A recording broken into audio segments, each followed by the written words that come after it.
Selamat pagi, bapak-bapak, ibu-ibu, saudara-saudari dimanapun berada. Shalom, berkah dalam. Berjumpa kembali dengan Sugeng Pramono dalam renungan kisah singkat Santo Bruno of Cologne, pendiri Ordo Carthusian. Santo Bruno dilahirkan sekitar tahun 1030. Pendiri Ordo Carthusian ini pada mulanya sama sekali bukanlah seorang pertapa. Selama 18 tahun, ia seorang profesor teologi di tanah kelahirannya Perancis.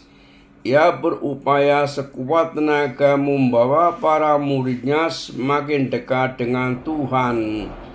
Kemudian kepadanya diberikan suatu kedudukan penting di keuskupan Reims.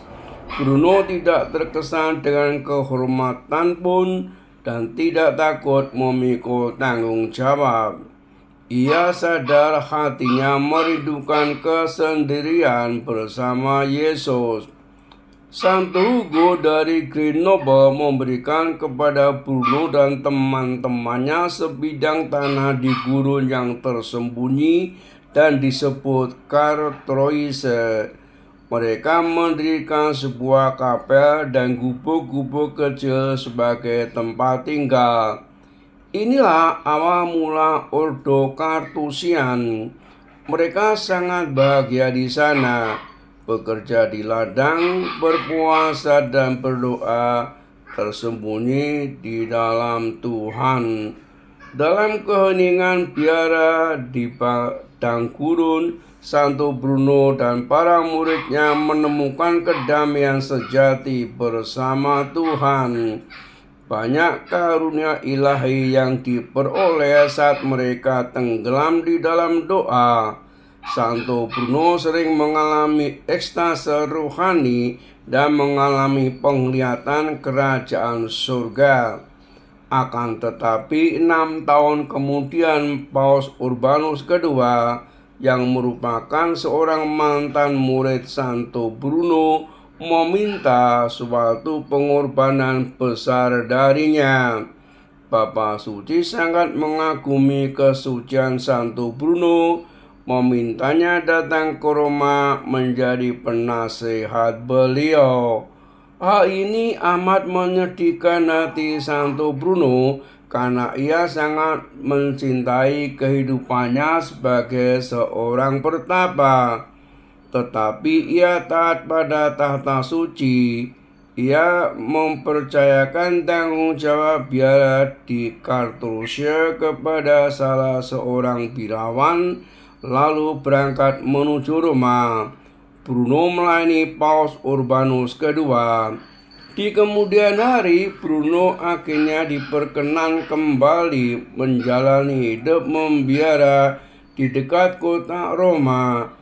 Dengan pengikut-pengikut baru, Bruno memulai membangun segala sesuatunya lagi di Calabria, Italia.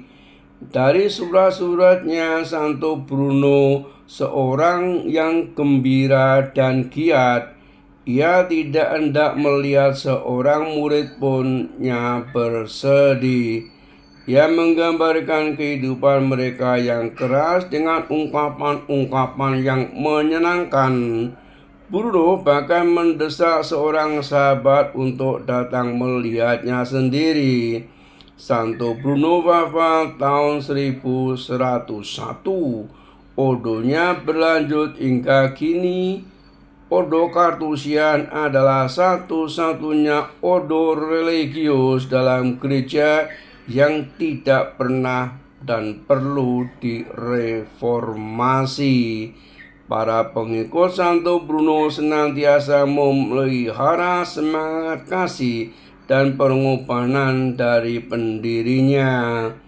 Perayaan 6 Oktober lahir 1030, kota asal Cologne, Jerman. Kanonisasi tahun 1623 oleh Paus Urbanus ke-8. Salam kasih. Terpujilah Tuhan. Amin.